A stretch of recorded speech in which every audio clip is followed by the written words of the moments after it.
Muito bem-vindos a mais uma dica do MDR. Meu nome é Maurício Roberto, mais conhecido como MDR, e nessa dica de hoje nós vamos fazer aqui uma revisão de carnaval. Por que eu estou chamando de revisão de carnaval? É porque eu nunca fui um folião e não vai ser agora, depois de velho, morando aqui em Portugal, que eu vou atrás de carnaval. Então, aproveitei o meu tempo livre para fazer algumas revisões de gráficos e coisas que nós já falamos. E eu cheguei à conclusão de que a gente precisava fazer aqui uma defesa dos gráficos, do poder que tem os gráficos em prever movimentos e colocar a gente na direção certa. E aí, olhando essa revisão, eu vi vários vídeos que eu já gravei aqui nessas dicas do MDR, em que a gente mostrava praticamente tudo o que está acontecendo agora, com bastante antecedência. E aqui não é para defender que nós temos bola de cristal e que a gente acerta sempre. Não, a análise técnica não está aqui para acertar sempre. Mas ela está aqui para mostrar qual é a direção dos próximos eventos, baseado em fatos anteriores e baseado no que o preço está nos falando. E a gente tende a menosprezar isso, tá? Até quem é analista técnico mais experiente tende a menosprezar isso, e quem é novo, então, nem se fala. Então, esse vídeo aqui, eu vou mostrar várias dicas do MDR, vários trechos, né, de dicas do MDR, vou deixar os links das dicas para vocês verem, aonde a gente falou aqui com semanas de antecedência potenciais movimentos e que se confirmaram. E também é importante a gente fazer isso daqui, porque eu vou fazer um vídeo ainda durante o carnaval falando sobre o momento que nós estamos agora e o como é que, de que lado que está a maior probabilidade, tá? E pode surpreender muita gente. Então, para vocês verem o como vale a pena é, levar em conta o que o gráfico está te falando e não levar em conta o que a mídia está te falando, eu resolvi gravar esse vídeo aqui. Se vocês tiverem paciência de ver, eu acho que vale a pena, e eu vou deixar o link de todos os vídeos que eu usei para fazer esse daqui aqui embaixo e também com links aqui durante o vídeo, tá bom? Então, se você curte esse conteúdo, por favor, já pare agora, deixe o seu like, compartilhe com os amigos, se ainda não é inscrito no canal, considere se inscrever e clicar no sininho para receber as notificações. Críticas, dúvidas, sugestões e comentários são muito bem-vindos aqui embaixo. Então, vamos para o vídeo. Então, turma, a primeira coisa que eu quero falar aqui para vocês é sobre a quantidade de conteúdo que a gente tem aqui disponível no YouTube de graça. Olha, nós já temos aqui 54 análises semanais de mercado, 138 aberturas de mercado diário. Essa daqui é a dica do MDR de número 38.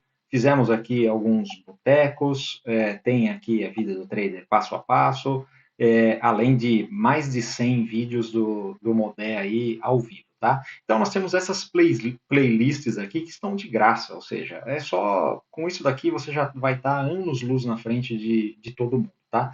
E aí, entrando aqui nessa dica, vamos ver a playlist aqui completa das dicas do MDR. Olha, nós temos aqui desde a dica número 1, nós temos muito conteúdo interessante, tá? E o que eu queria mostrar para vocês era esse vídeo que eu fiz aqui sobre o crash de 2022, potencial crash de 2022, correção e reversão, foi a dica número 20, tá? Então, eu vou colocar aqui um trecho do vídeo para a gente ver o que foi falado e o que está acontecendo. Então, turma, olha aqui. Nesse vídeo, a gente faz aqui uma comparação de outras correções, outros períodos de correção, em vários momentos aqui de 1987, 2020, 2000 e 2008, mostrando aqui como foi o desempenho do preço durante esses momentos de correção. Então, eu vou passar um trechinho aqui só para vocês entenderem o que a gente está falando.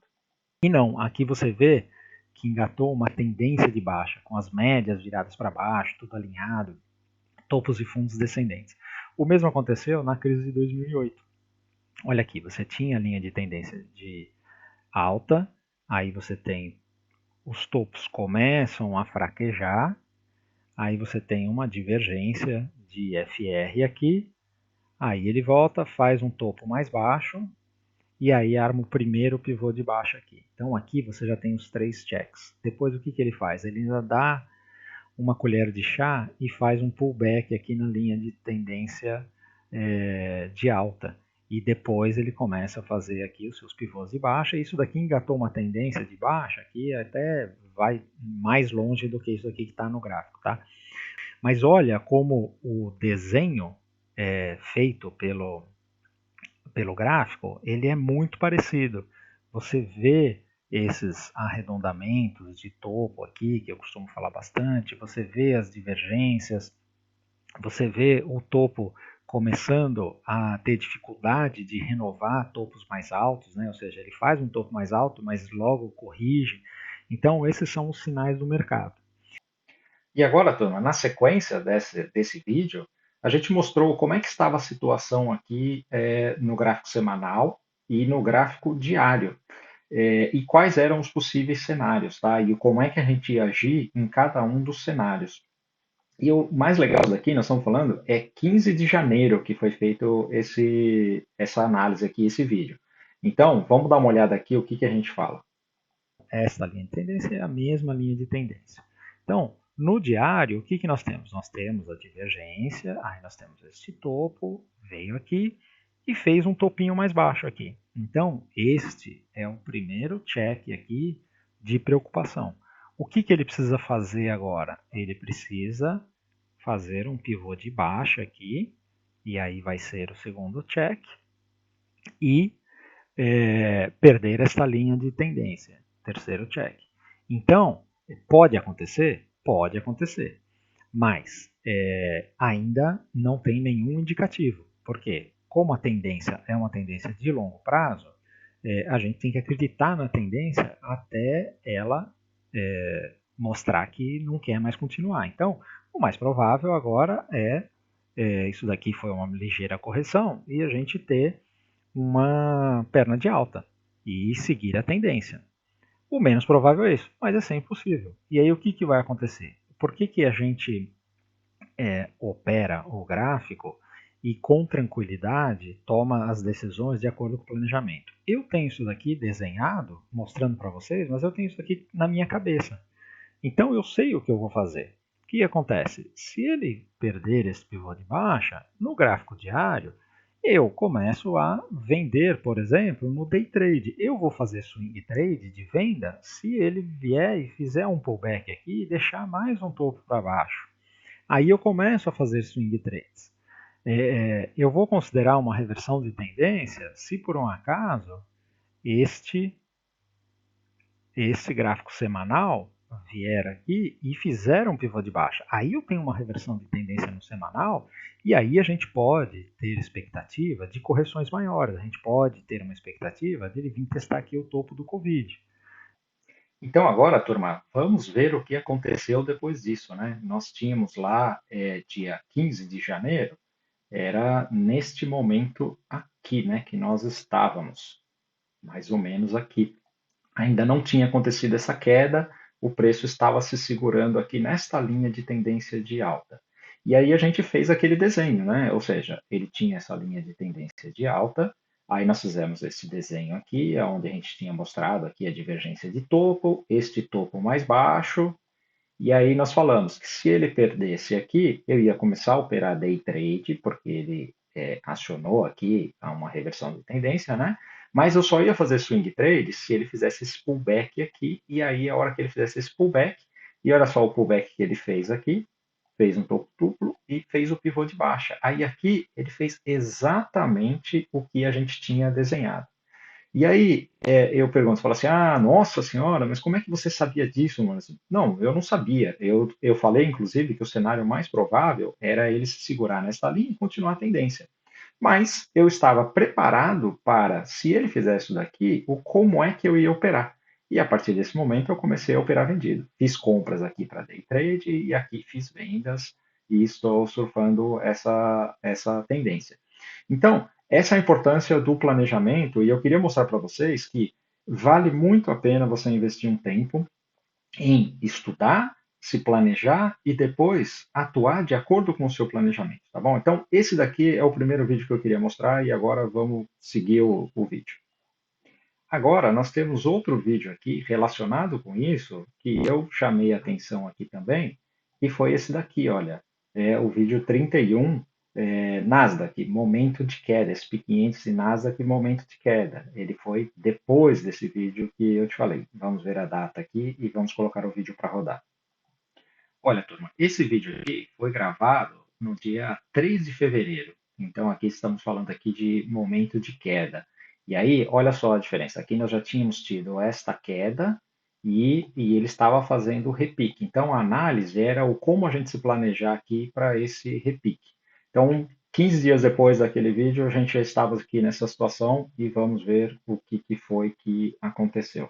No gráfico do SP500, a gente tinha aqui uma indicação de divergência de topo, chamei bastante atenção para isso daqui, e aí tudo bem, foi indo, tal, tinha essa linha de tendência de alta aqui também, e até que ele fez esse topo mais baixo e pivô de baixa veio para essa região aqui de suporte. E aí agora ele está fazendo um pullback e chegou aqui nesta região de 61,8 e está virando para baixo. Então, nós temos uma possibilidade aqui, todo o contexto de reversão de tendência está configurado. Então, nós temos uma possibilidade desse negócio virar para baixo e fazer uma queda maior, tá bom? Então, vamos olhar para trás o que aconteceu com o SP500 em outros momentos de crise. Obviamente, a mais recente foi a do Covid. Então, a gente tinha aqui também a mesma divergência de topo na época, e aí ele rompeu essa linha de tendência, perdeu aqui, depois que ele fez essa perna de baixa, fez uma retração, 50% de FIBO, pivô de baixa. Então, eu saliento que isso daqui foi uma situação atípica, tá? Não é o mesmo contexto que nós temos hoje. Então, essa queda assim, violenta é muito difícil de acontecer. Mas estou falando em termos desse primeiro momento aqui, que ele segura nessa retração de FIBO. Vamos mais para trás. Essa daqui já é mais parecida com a nossa situação, que é a crise de 2018 de alta de juros. Então, a mesma coisa também, tinha divergência aqui, perdeu a linha de tendência, fez essa perna de baixa e aí depois fez essa retração, consolidou aqui por um tempo, nunca conseguiu passar da retração de 61,8 até que fez o pivô de baixa e desceu. Então, nós vemos mais uma vez aqui as retrações de Fibonacci segurando o preço. Turma, vocês entenderam aonde é que eu estou querendo chegar com esse vídeo? Não é em falar que a gente faz as previsões, até porque vocês veem que nos vídeos a gente fala, olha, existe uma maior probabilidade de fazer isso, mas existe uma possibilidade de fazer aquilo. Se ele fizer o que está dentro da maior probabilidade, eu vou agir dessa forma. Se ele fizer algo que está com a menor probabilidade, eu também vou agir dessa forma. Então, a mensagem é: você precisa estudar e precisa planejar. E depois, quando acontecer, se você estiver com um plano bem feito, você vai saber o que fazer na hora H, tá bom? Isso daqui é só, nós estamos falando só do SP500 do mercado americano, mas nós temos mais dicas ainda. Esse vídeo aqui ainda vai longe. Então, segura aí que você vai ver bastante coisa interessante. Então agora o próximo vídeo que eu quero mostrar para vocês foi gravado dia 27 de janeiro, aqui, mais uma dica falando sobre o dólar. E aí eu falei sobre a correlação entre o DXY que estava para cima e o nosso dólar contra o real que estava para baixo. Então não fazia muito sentido, mas eu explico o porquê que isso acontece e inclusive fazemos aí uma análise de até onde esse dólar pode chegar. Então vamos para o vídeo. Então, olha aqui, ó, o vídeo que nós estamos falando é este daqui, a dica número 25, correlação dólar e real. Então, vamos ver esse vídeo aqui. O dólar contra as outras moedas. Então, como é que isso daqui acontece? Isso daqui simplesmente acontece porque o nosso real é infinitamente mais volátil do que o dólar. E o nosso real ele está diretamente ligado ao fluxo de capitais de dólar entrando no Brasil.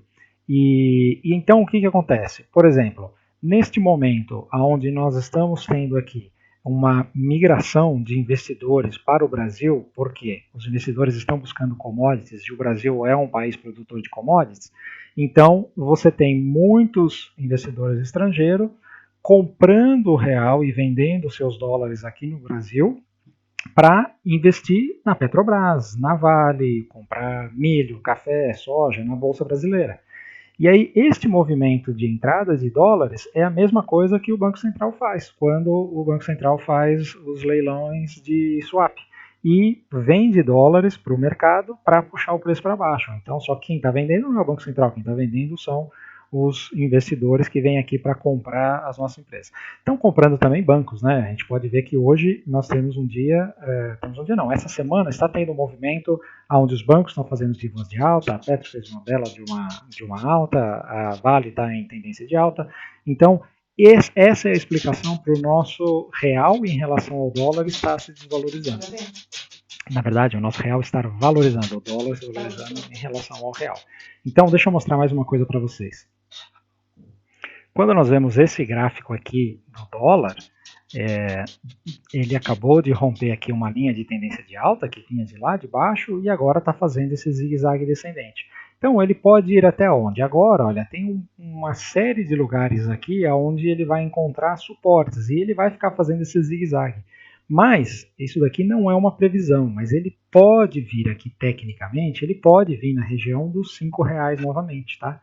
E aí, o que a gente fala é o seguinte, quando você olha o gráfico semanal do dólar, você vê que ele tem aqui uma região de grande consolidação, e isso é normal de moedas. Então, numa região de consolidação, como é que você opera?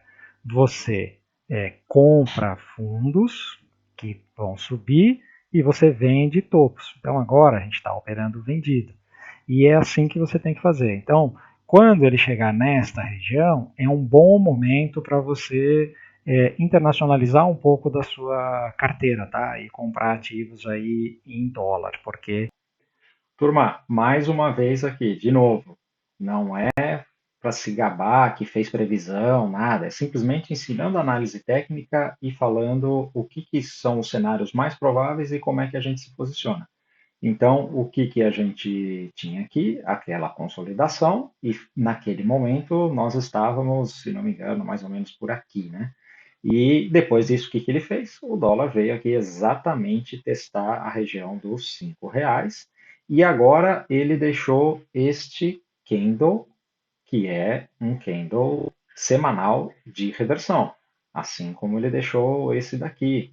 E assim como ele deixou esse padrão aqui, olha, de torres gêmeas, né?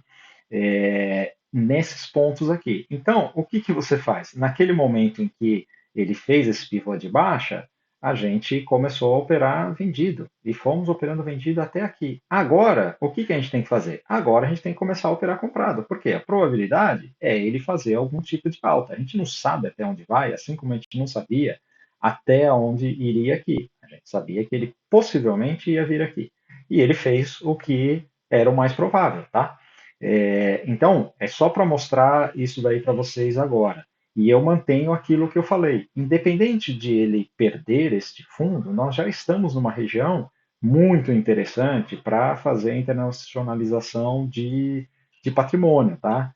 Não adianta ficar esperando, vou esperar chegar nos 4. Você nunca sabe, isso daqui você faz aos poucos. Então, mantenho o que eu falei lá no final de janeiro, mantenho agora, e só para mostrar como é importante prestar atenção nesses movimentos. Agora, turma, outro vídeo interessante aqui foi gravado no dia 28 de janeiro, falando aqui sobre o conflito Rússia e Ucrânia. Foi a dica de número 26. Agora está um inferno de vídeos de especialistas, todo mundo falando sobre conflito. Esse vídeo não é para falar sobre geopolítica, sobre conflito. Isso aqui é para falar sobre gráfico, tá? Então, vamos ver o que os gráficos estavam nos dizendo neste momento e o que está acontecendo agora. Olha, turma, nesse vídeo aqui que eu falei sobre a Rússia e a Ucrânia, eu estava chamando a atenção para as notícias que haviam de algumas conversações, principalmente do Macron com o Putin, para amenizar a guerra. E aí, nós mostramos aqui o gráfico da Rússia, aqui, do índice russo, que estava com um candle de alta super forte, vindo testar uma região de resistência. E aí vamos ver o que aconteceu depois disso daqui. O gráfico da Rússia, né? Então, esse daqui é um ETF da Rússia. Ele vinha numa tendência de alta aqui até outubro, E aí a gente tem aqui uma clássica reversão de tendência. Aqui entra a parte de análise técnica que a gente nunca pode deixar de fazer. Então ele vem aqui, se segura aqui na média, faz uma bandeira de baixa e perde. E aí começa um zigue-zague de baixa, com essa nova linha de tendência de baixa aqui, que vai determinar o quando é que essa tendência de baixa vai ser revertida. E aí então ele estava aqui em bastante baixa, inclusive mais uma informação técnica, que ele parou exatamente na retração de 61,8 dessa perna de alta aqui. Então, desde o fundo do Covid, ele fez essa perna de alta, e aí agora ele veio visitar aqui 61,8, é uma região de bastante suporte, e com essa notícia ele fez esse repique. Só que estamos numa tendência de baixa, a atenção continua, deu só uma aliviada. Então agora, tecnicamente, esta região aqui é uma região boa de venda, por isso que eu chamei atenção para esse gráfico aqui. Podemos ter uma venda aqui a qualquer momento, inclusive esse gráfico pode fazer mais um pivô de baixa se por um acaso essa reunião aí entre França, Alemanha e Rússia não dê muitos frutos. Por enquanto. Então, turma, aí na sequência daquele vídeo vamos ver o que aconteceu aqui, né? Então, lembra que tinha esta linha de tendência de baixa, aqui, né? E naquele momento ele tinha vindo aqui até essa retração, feito esta correção aqui, e o que nós falamos é que se ele se segurasse nesta região, teria mais uma venda e um potencial pivô de baixa. E aí a gente vê na sequência a escalada aí da violência, da guerra tal, e ele faz isso daqui. E aí eu te pergunto, precisa ser gênio para prever isso daqui, ou o gráfico estava nos falando o que provavelmente ia acontecer? E eu tenho chamado a atenção que eu nunca olhava o gráfico da Rússia. A partir do momento que aconteceu esses eventos, eu comecei a olhar o gráfico da Rússia todo dia e mostrar para vocês. Por quê? Porque o gráfico ele reflete os eventos que acontecem na vida real. E agora nós estamos numa situação especial. Vamos ver o que está acontecendo agora. Aonde que o índice russo veio? Esse daqui é o gráfico semanal. Está vendo aqui, olha? Fundo do Covid, fundo da guerra. E ele está fazendo aquela reação, vocês viram que ele já fez um 2, 3 no diário, né? Ainda não é muito confiável, está muito volátil, né? Caiu demais. Mas dava para prever que ele ia vir até aqui? Dava para prever que ele ia fazer uma reação aqui? E agora, se a gente olhar o gráfico diário, o que provavelmente vai acontecer? Nós vamos ter aqui, das duas, uma. Ou ele continua aqui para fechar esse gap, que eu acho que é o cenário menos provável, por conta de que a guerra está indo pesado aí. E o cenário mais provável é o pulo do gato morto. Então ele faz essa reação e aí depois ele vem aqui e tenta perder esse fundo e aí faz um novo fundo com falso rompimento e tal, e aí conforme as coisas se regularizarem, isso daqui começa a estabelecer uma tendência de recuperação. A tendência macro é de baixa, mas com toda essa queda, existe um potencial de compra nesta região, no mínimo para fechar esse gap ou para vir testar essas regiões e tal. Então, se você quiser operar esse negócio, dá para operar. Tem bastante volatilidade, tem que estar preparado para isso, mas o gráfico está nos dizendo o que fazer. Então, turma, esse tipo de revisão dá trabalho, tá? Não é que eu estou falando para vocês que poxa, o cara teve trabalho, então deixa o like aí. Mas eu digo também, deixa o like porque realmente dá trabalho. A questão não existe no pain, no gain. Não tem como você querer operar bem e ganhar dinheiro no mercado se você não tiver trabalho, se você não se preparar, se você não estudar, se você não parar no fim de semana para olhar o que aconteceu, se planejar como é que vai ser a sua semana, se você não parar todo dia, ou acordar mais cedo, ou então olhar à noite para planejar o seu trade e depois executar o seu plano. Essa é a grande mensagem, tá? Muito mais do que falar, olha, me sigam porque eu dou aqui a luz e digo para vocês qual é a direção. Não, nunca vou conseguir fazer isso daí. Não recomendo que vocês façam isso com ninguém. Eu recomendo que vocês façam o seu próprio trabalho, estudem e façam o seu planejamento, tá? O que eu quis mostrar aqui é que o planejamento compensa. se você seguir o seu planejamento, se você fizer um bom planejamento e fizer isso daí com regularidade, você vai ter um bom desempenho no mercado, tá bom? E, por último, eu peço para vocês, realmente, vale muito a pena acompanhar essas dicas do MDR, tá? A gente tem muito menos visualização do que da abertura de mercado e o vídeo do fim de semana. Eu não sei por quê, tá? São temas bem interessantes e esse resumo aqui dá para ver como a gente tem temas interessantes e dicas interessantes. Então, se vocês curtem esse conteúdo, já para agora, deixa o seu like aí antes de ir embora, compartilha com os amigos, se ainda não é inscrito no canal, considere se inscrever e clicar no sininho, e deixa aí suas dúvidas, sugestões e comentários, que vale muito a pena, tá bom? Todos os links dos vídeos vão estar aqui no final e durante o vídeo. Então, essa foi a dica do MDR de carnaval. E aproveite e dá uma revisada nesses vídeos aí que a gente está deixando aqui. Assiste novamente quem não assistiu, tá? Aliás, quem já assistiu, assiste novamente. Quem ainda não assistiu, assiste que é para entender ou como é que você vai se preparar para os próximos movimentos, você conseguir ganhar dinheiro com eles, tá bom? Então, curtam com cuidado aí o carnaval e um abraço.